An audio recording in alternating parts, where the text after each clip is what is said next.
Salam jumpa saudara-saudariku terkasih dimanapun berada. Semoga kita semua dalam keadaan baik dan sehat. Dan semoga Tuhan yang maha baik selalu dan senantiasa menyertai kita.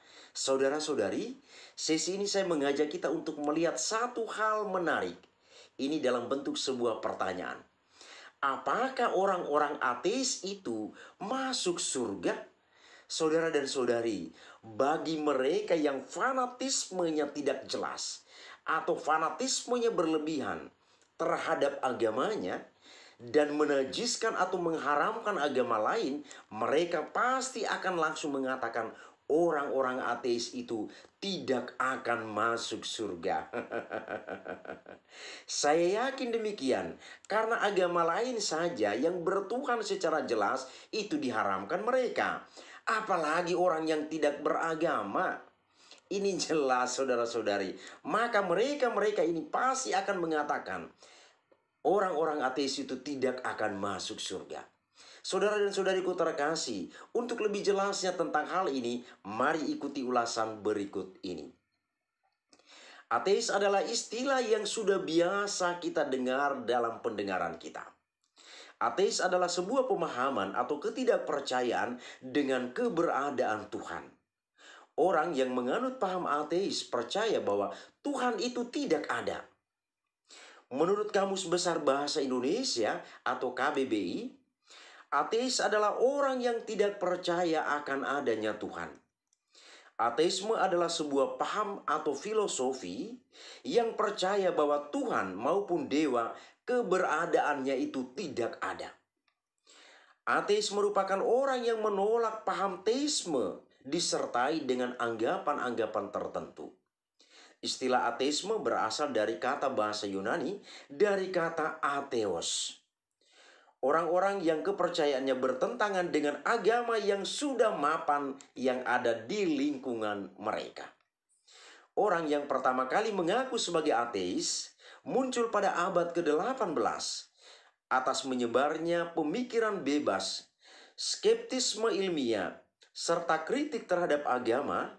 Dan istilah ateis mengacu kepada orang-orang yang tidak percaya akan keberadaan Tuhan. Ateis cenderung skeptis terhadap keberadaan agama dan fenomena paranormal. Hal ini dikarenakan kurangnya bukti empiris yang dapat menjelaskan fenomena-fenomena tersebut. Empiris di sini saudara-saudari artinya bukti yang bisa dilihat, disentuh, diraba, yang bisa memberikan sebuah kejelasan bagi mereka bahwa Tuhan itu memang sungguh ada. Jadi bukti-bukti ini tidak cukup bagi mereka sehingga mereka akhirnya tidak menganut sebuah agama atau kepercayaan. Saudara dan saudariku terkasih, kembali kepada pertanyaan kita tadi. Apakah orang-orang ateis ini dengan pemahaman demikian langsung kita menjudge mereka bahwa mereka tidak masuk surga?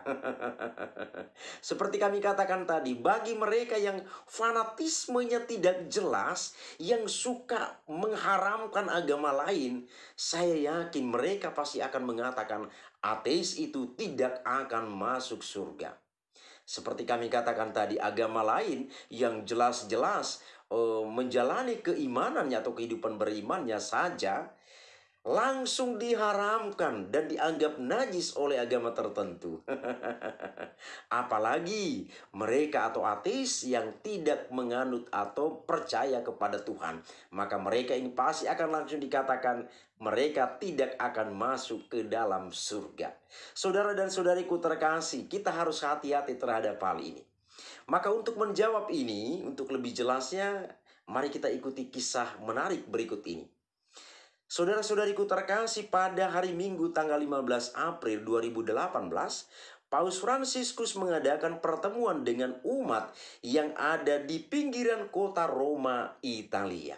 Jadi kita ketahui Bapak Suci ini selalu punya kebiasaan melakukan audiensi dengan umat atau masyarakat yang ada di sekitarnya. Dan ini merupakan sebuah kebiasaan beliau ini.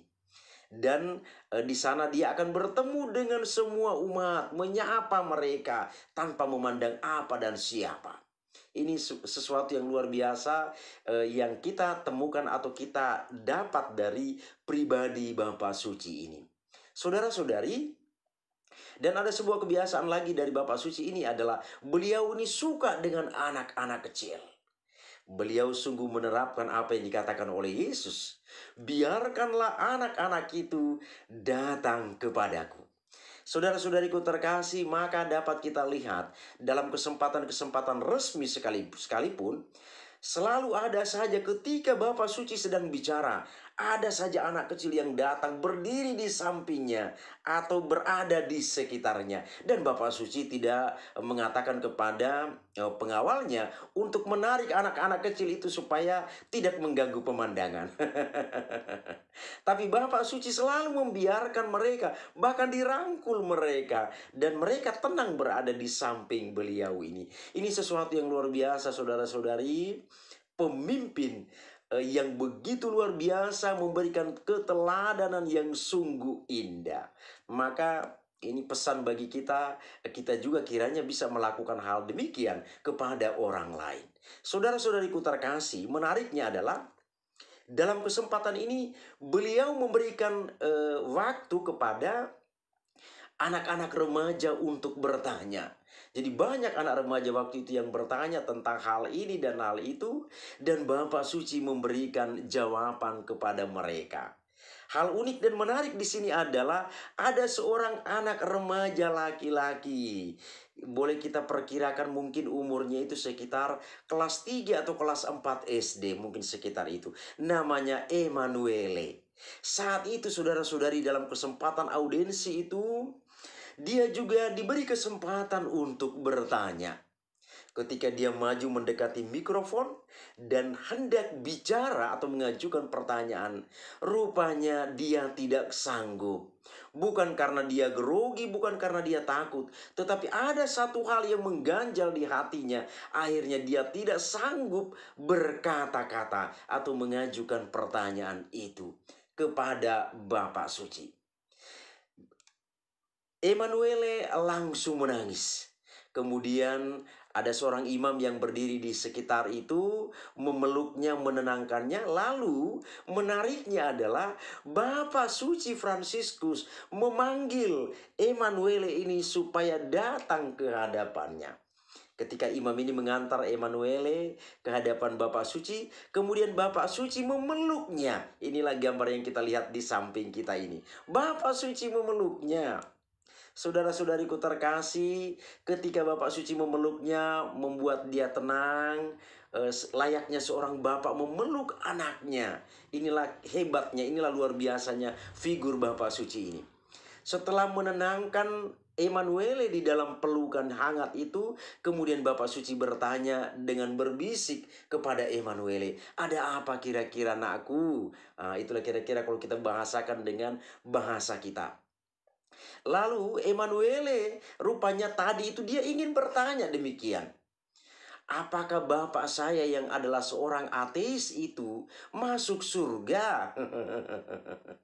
Saudara-saudariku terkasih, rupanya bapaknya Emanuele ini baru saja meninggal dunia dan beliau adalah seorang ateis.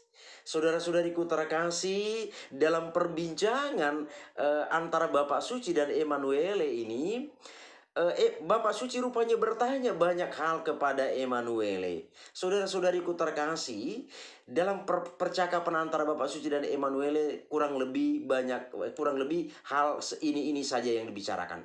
Pertama, Bapak Suci tanyakan tentang keberadaan dari Bapak Emanuele. Kemudian Bapak Suci bertanya kepada Emanuele tentang apa yang dilakukan oleh bapaknya. Lalu Emanuele menjelaskan semua hal yang dilakukan oleh bapaknya. Bahkan Bapak Emanuele ini memfasilitasi semua hal yang dibutuhkan anak-anaknya, termasuk Emanuele dan saudara-saudaranya, untuk taat beriman sebagai seorang beriman Katolik.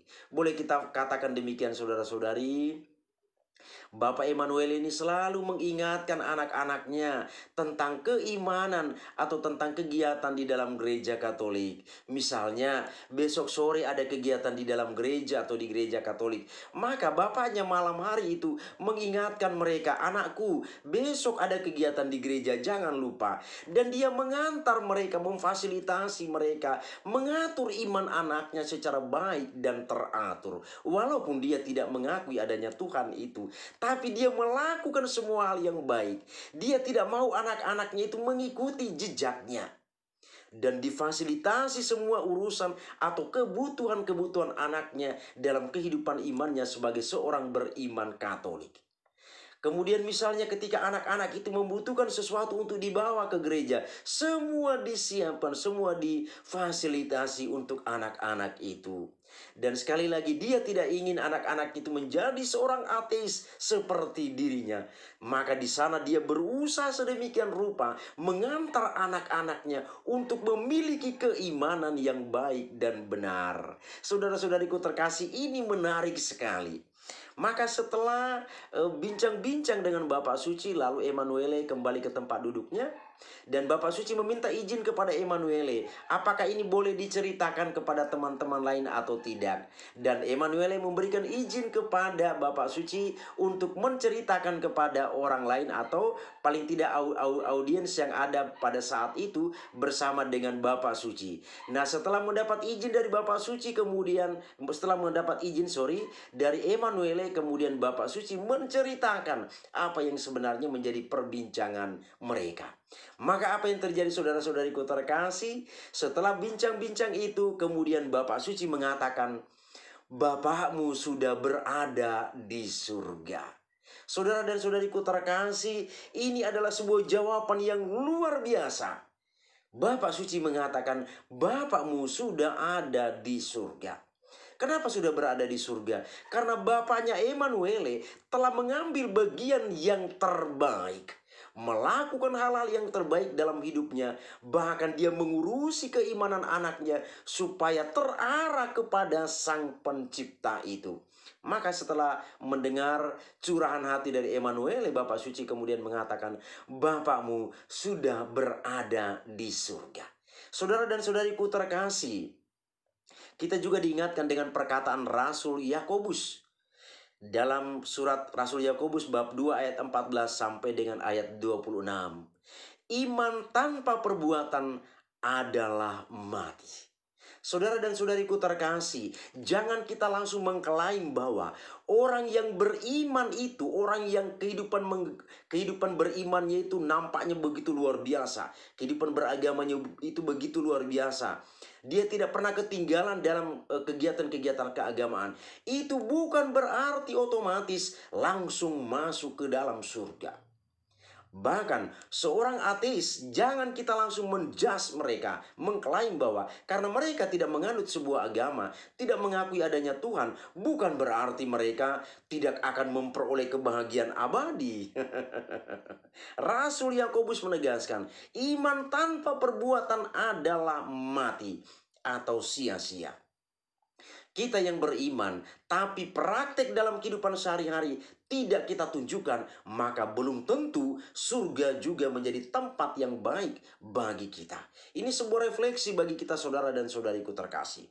Jadi hati-hati kita yang namanya atau kita yang katanya punya agama yang jelas. Kita yang katanya punya agama yang jelas ini hati-hati, harus hati-hati. Jangan kita mengklaim orang lain bahwa mereka tidak masuk surga. Apalagi mengharamkan agama lain, mengatakan agama lain itu tidak benar, kafir dan lain sebagainya. Hati-hati, Anda hati-hati. Dengan mengatakan itu Anda sudah memojokkan orang lain. Anda seolah-olah menjadi Tuhan. Anda seolah-olah menempatkan diri sebagai Tuhan yang langsung memvonis orang lain masuk surga atau tidak. Saudara-saudariku terkasih, dengarkan baik-baik.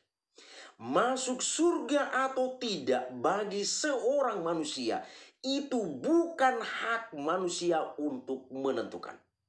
Masuk surga atau tidak itu adalah wewenang mutlak Allah sebagai pencipta. Maka hati-hati Anda yang selalu mengharamkan agama lain, mengkafirkan agama lain dan mengatakan agama lain itu tidak benar. Hati-hati, dengan mengatakan itu Anda sudah mengarahkan diri kepada kehidupan yang tidak abadi itu. Anda tidak akan punya peluang untuk masuk ke dalam surga karena Anda sudah menjudge orang lain. Sementara masuk surga atau tidak itu adalah wewenang mutlak Tuhan, bukan urusan manusia. Saudara dan saudariku terkasih, kiranya hal ini menjadi inspirasi yang baik bagi kita dalam kehidupan beriman kita. Terima kasih, Tuhan memberkati.